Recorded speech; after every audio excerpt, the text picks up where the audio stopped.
Lagi-lagi dalam 10 menit saja, kehandalan prajurit TNI teruji di Rimba, Papua. Setelah hampir 2 jam menempuh perjalanan yang cukup menguras tenaga, akhirnya kami para prajurit tiba dan bermalam di Kampung K. Rasa penat sedikit terobati oleh sambutan hangat warga. Meski selalu menenteng senjata, kami para prajurit tetap bisa membaur dengan warga masyarakat. Tak nampak rasa takut di wajah mereka, justru warga menyediakan honai khusus lengkap dengan suguhannya. Keesokan harinya, pagi pukul 8.30, usai berbagi bahan makanan dan beberapa potong pakaian layak pakai di kampung yang hanya dihuni 7 honai, kami pun melanjutkan perjalanan menuju salah satu patok perbatasan Indonesia Papua Nugini. Setelah hampir 3 jam berjalan kaki naik turun bukit di lebatnya hutan, pukul 11.10 akhirnya tiba di patok perbatasan. Dibantu seorang tenaga penunjuk jalan dan beberapa warga, kami bahu-membahu membersihkan rerumputan di sekitar patok. Tak lupa tim kami menancapkan bendera merah putih dan memberi hormat. Selanjutnya, kami melaksanakan sholat dan istirahat sembari melap ransum yang sudah dipanaskan beberapa rekan prajurit. 2 jam berikutnya kami melanjutkan perjalanan pulang mengikuti saran Yanus, seorang penunjuk jalan yang kami rekrut.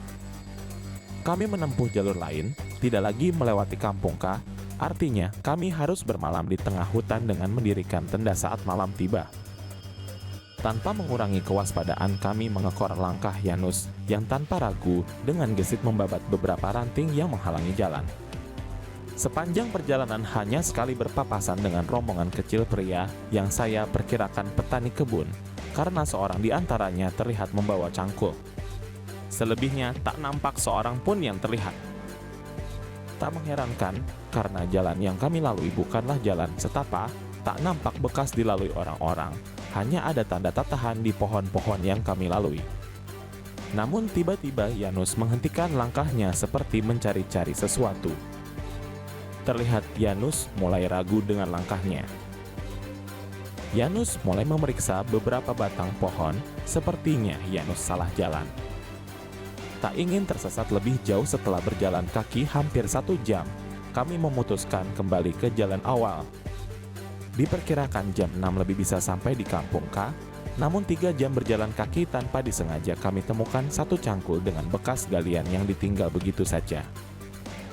Saat saya periksa, ada 2 kotak peti kayu yang sudah kosong. Dengan lebih waspada kami kembali melanjutkan perjalanan.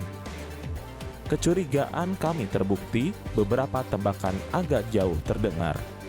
Dengan memanfaatkan teropong bidik senapan malam TBSM, karena malam mulai menjelang, beberapa tembakan terarah pada sosok yang sudah terbidik. Hanya tak kurang dari 10 menit tak terdengar lagi bunyi letusan senjata dari sana.